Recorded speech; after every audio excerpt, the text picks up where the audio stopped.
नमस्कार बंधुरा कालुर झुलिर এই मिनी ब्लगे आपनादेर सबाइके स्वागत।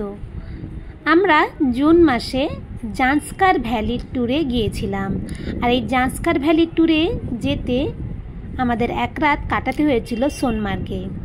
সোনমার্গ অর্থাৎ সোনালী আলোর মোড়া একটা পাহাড়ি জায়গা, তার নামই হলো সোনমার্গ। আর এই দেখুন পরন্ত বিকেলে এই সোনমার্গের পাহাড় पर्वत गाछ गाछाली माठ खेत एतटाई सुंदर हये ओठे जे सत्यि आपनि आनंदे नाचते गाइते थाकबेन। आपनार मन किन्तु जेन एई प्राकृतिक परिवेशेर संगे छुटे जेते इच्छा करबे। एखानकार जे बन्य जीव जन्तु अर्थात काश्मीरी जे घोड़ा एबं तादेर বাচ্চা এই যে মাঠের মধ্যে ঘুরে বেড়াচ্ছে সেটাও কিন্তু দেখতে খুব ভালো লাগবে। তারপর দেখুন এখানকার ছোট ছোট বাচ্চারা, সেই বাচ্চারা কিন্তু কতটা ক্যামেরা সজাগ দেখুন। যখনই ক্যামেরা আমরা তাক করেছি তখন কিন্তু তারা কিন্তু কিছুতেই ছবি তুলবে না।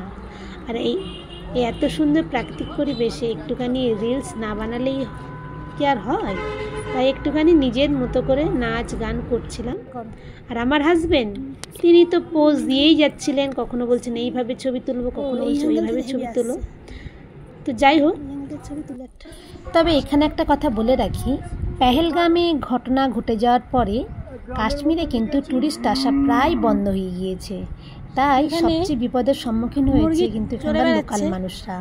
আমরা নিজেরাও ব্যক্তিগতভাবে সোনমার্গে জুন মাসে গিয়ে দেখেছি এবং বুঝেছি এখানকার ঘোড়াওয়ালাদের আর্থিক দৈন্যদশা কিন্তু চরম পর্যায়ে পৌঁছে গিয়েছে। তারা থাজিয়ার গ্লেশিয়ার দেখাবার জন্য আমাদের কাছে বারবার অনুরোধ করছিল, কিন্তু আমাদের হাতে সময় বিশেষ ছিল না বলে আমরা কিন্তু আর ওখানে যাইনি। তাই দেখলাম এখানকার ছেলেরা অবসর সময়ে ক্রিকেট গ্রাউন্ডে ক্রিকেট খেলছে। হয়তো ক্রিকেট খেলাটা তাদের হয়তো সাময়িক হয়তো কিছুটা বিনোদনের ব্যবস্থা করছে, তবে সেটা কিন্তু তাদের পেটের খোরাক কিন্তু মেটাতে পারছে না। আবার পেহেলগাঁওয়ের মতো যে সমস্ত ঘটনা ঘটছে তাতে কিন্তু আমাদের মতন দেশের অন্যান্য প্রান্ত থেকে কাশ্মীরে যাওয়াটা এখন নিরাপদ কিনা সেটাও নিয়ে কিন্তু আমাদের প্রত্যেকে প্রায় দ্বিধাদ্বন্দ্বের মধ্যে পড়ে গিয়েছি।